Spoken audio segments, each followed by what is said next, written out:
Welcome to doctor Michaelis music therapy channel. இன்றைய பதிவிலையும் diet, the psychological aspects, the psychology behind the 5 senses in taking the apt diet என்ற தலைப்பில் செய்திகளை பகிர்ந்துக்கலாம். Diet என்ன சொன்னால் என்ன?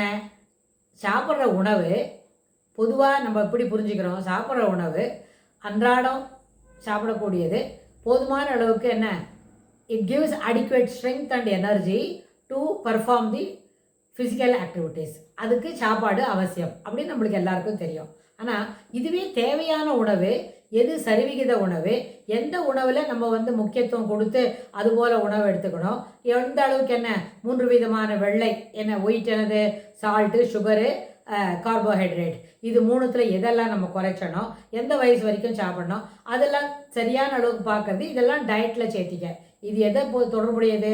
பலட், நம்மளோட உணவு ருசிக்கு ஏற்பவும் நம்மளோட ஆரோக்கியத்துக்கு தொடர்புடையதாகவும் இருக்கிறதுக்கு டயட்டுன்னு சொல்கிறோம். ஆனால் பாக்கி நிறைய 5 சென்சஸ் இருக்கு இல்லையா? பலட் தாண்டி கண், காது, மூக்கு, அதுக்கப்புறம் நம்மளோட இதர இருக்க டாக்டைல் சென்சஸ், அது எல்லாமே சேர்த்து பார்க்கும்போது நம்மளுடைய டயட் எப்படி இருக்கணும்? அதற்கு தேவையானது இருக்கணும். கண்ணுக்கு எது பார்த்தா இனிமையாகவும் சுகமாகவும் இருக்குமோ அதை மட்டும் பார்த்து பயனுள்ளதாக மாற்றிக்கொள்ள வேண்டும். காதுக்கு எது இனிமையானதாகவும் சுவையானதாகவும் கேட்கும் பொழுது இருக்குமோ அதை நம்ம என்ன பண்ணிக்கணும், பயனுள்ளதாக மாற்றிக்கணும். அந்த அடிப்படையில் பார்க்கும்போது கண்ணால் பார்க்கக்கூடிய செய்திகள் என்ன, நான் சரியாக பொட்டானிக்கல் கார்டனில் இருக்கிற சிறப்பான பூ அதெல்லாம் பார்த்து தெரிஞ்சுக்கலாம். அப்புறம் பயிர் பச்சையான இருக்கிறது பார்க்கலாம், இயற்கை கொஞ்சம் கூடிய இடங்களை பார்த்துக்கலாம், நீர் அருவி பார்க்கலாம், சமுத்திர கரையிலிருந்து அந்த அலை எப்படி ஊருக்குள்ளே வராமல் எந்த கட்டுப்பாடோட சீஷோரோடு நிற்கிறது, அந்த கடலோட மட்டத்தை தாண்டி அந்த ஒரு கோடு இருக்குமே, அந்த அலையெல்லாம் செறிஞ்சு மறுபடியும் மண்ணோட போகிற இருக்கே, அதை தாண்டி அது ஊருக்குள்ளே வராமல் இருக்குது, அதை பார்த்து நம்ம சிறப்பு தெரிஞ்சுக்கலாம். அதுபோல் சில முக்கியமான விஷயங்கள் இது நிறைய பார்க்கலாம். விதவிதமான பூக்கள் இருக்கிற ஒரு தோட்டத்தை பார்க்கலாம். அது மாதிரி பண்படுத்தி இருக்கிற கார்டன், தோட்டத்தை சிறப்பாக தோட்டக்கலை, அக்ரி ஹார்டிகல்ச்சுரல், அதுபோல் இருக்கிற ஒரு தோட்டத்தை போய் பார்த்துட்டு வரலாம். இதெல்லாமே கண்ணுக்கு இனிமையாக இருக்கும். அதற்கு மனதுக்கும் என்ன பண்ணோம், அது போதுமான அளவுக்கு ஒரு புத்துணர்ச்சியை கொடுக்கும்.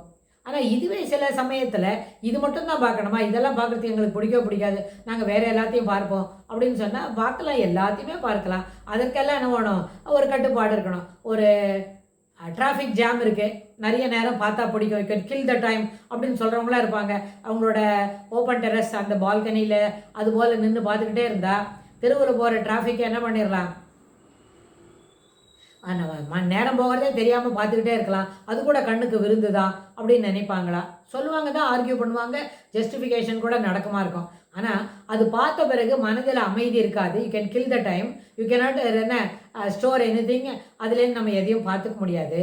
ஆனால் அந்த இயற்கை காட்சிகளை கண்டு மகிழும் பொழுது மனதில் அமைதி இருக்கும். அதற்கு தொடர்புடைய செய்திகளை நம்ம மேலும் என்ன பண்ணிக்கலாம், சிந்தித்து செயல்படுவதற்கு திறமையுள்ளதாக மாற்றிக்கொள்ள முடியும். அந்த நேரங்கள் பயனுள்ளதாக இருக்கும்.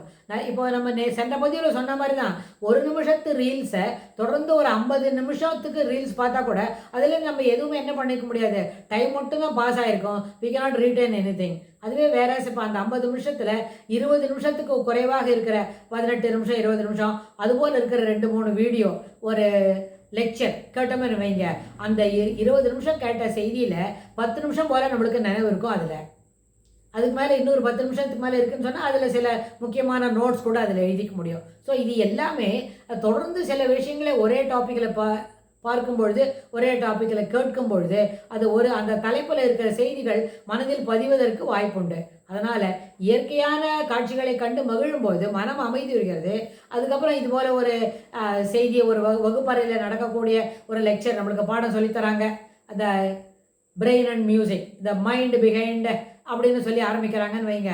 அந்த பாடங்கள்லாம் நம்மளுக்கு நல்லபடியாக மனசில் என்ன சீரான அளவில் பதித்து வைத்துக்க முடியும். அது பின்னாடி ஒரு மதிப்பெண் கிடைக்கணும், ஒரு தேர்வு எழுத போகிறோன்னா அதுலேருந்து நம்ம என்ன பண்ணிக்கலாம், அதுலேருந்து எடுத்து அந்த மனதில் அமைதி இருக்க பதிந்து இருக்கக்கூடிய அந்த செய்திகளை எடுத்து நம்ம பரீட்சைக்கு தேர்வு எழுதி அந்த தேர்வு வினாத்தாளை சிறப்பாக எழுதி கொடுக்க முடியும். நல்ல மதிப்பெண்களும் கிடைப்பதற்கு வாய்ப்புகள் உண்டு. அதனால் மனது அமைதியாக இருக்கும் பொழுது பார்க்கக்கூடிய விஷுவல் என்ன பண்ணணும், ஏற்கனவே ஒரு டெம்பராக இருக்குது, ஒரு மனம் வந்து பதட்டத்தோடு இருக்குது, மேலே மேலே மேலே மேலே யோசனைகள் வந்துக்கிட்டே இருக்குது, unable to control the thoughts. அது என்ன பண்ணும், சிந்தனை வந்து தவறான சிந்தனை மாதிரி இருக்கும், அதே சமயத்தில் நேகிங் தாட்ஸ் இருக்கும். அந்த நேகிங் தாட்ஸும் இந்த தவறான சிந்தனையும் நம்மளோட மனதோட அமைதியை கெடுத்துடும். அமைதியில் அதுக்கு வந்து அதுக்கு அமைதிக்கு ஊறு விளைவிக்கும், அதை கூறு துண்டாக்கும், ரெண்டுமே நடக்கும். அந்த மாதிரி நேரத்தில்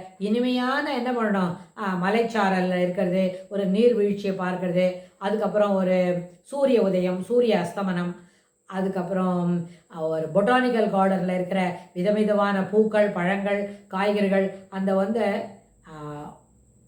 அதுபோல் ஒரு தோட்டக்கலை சிறப்பாக பராமரிக்கக்கூடிய ஒரு தோட்டத்தில் நிறைய அளவில் என்ன பண்ணலாம், டிசைன் பண்ணியிருக்கோம்.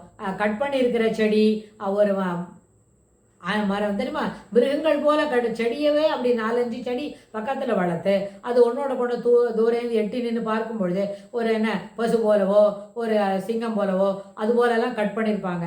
அது என்ன பண்ணும், அதுபோல் செதுக்கி இருக்கிறத பார்க்கும்போது ரொம்ப சிறப்பாக இருக்கே, இவனுடைய கைவண்ணத்தை நாம் சிறப்பாக என்ன பாராட்ட வேண்டும் அப்படின்ற ஒரு எண்ணமெல்லாம் வரும். இதுபோல் மனதுக்கு புத்துணர்ச்சி கொடுக்கக்கூடிய இடங்களுக்கு சென்று வந்தால் மனம் அமைதியுறும். இதற்கு மாற்று கருத்தில்லை. இதற்கப்புறம் நம்ம அமைதியாக வேறு ஏதான பாடங்களை படிக்கும் பொழுது சிறப்பாக மனதில் பதியும். அதனால் கண்ணுக்கு டயட் என்ன சொன்னால், இனிமையும் மன அமைதியும் கொடுக்கக்கூடிய செயல்களை, கொடுக்கக்கூடிய செய்திகளை கண்டு மகிழ வேண்டும் என்று சொல்லி இந்த பதிவை நம்ம நிறைவு செய்கிறோம். இதுக்கு தொடர்புடைய செய்திகளை வரப்போகிற பகுதிகளிலும் பார்க்கலாம். தேங்க்ஸ் ஃபார் வாட்சிங்.